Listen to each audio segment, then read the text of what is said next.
On that question of accountability, though, when Ben, I think, made the point that before the election, the president in a debate said he took responsibility for Benghazi.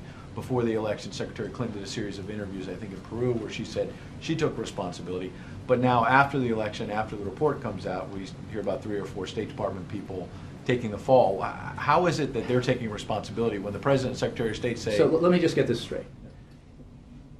The president and the Secretary of State order immediately an accountability review board headed by 2 individuals who are admired broadly across the political spectrum in Washington, who have served their country admirably in the diplomatic service and in the military.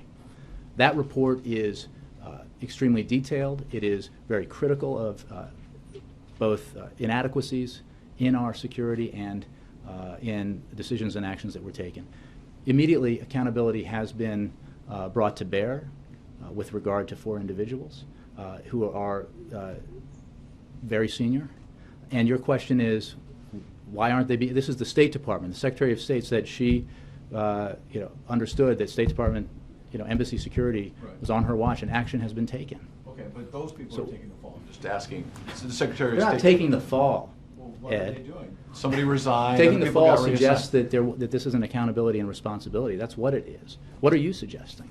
I'm just asking a question as to whether, as was asked already, about whether the accountability ends with those people. People at higher levels said before the election that the buck stopped with them. Well, I'm not sure what you're suggesting. Did they say that before the election? There were some individuals who made a lot of reporting that turned out to be entirely false based on the paragraph I just read, Sure. Ed. And the facts in the report are the facts.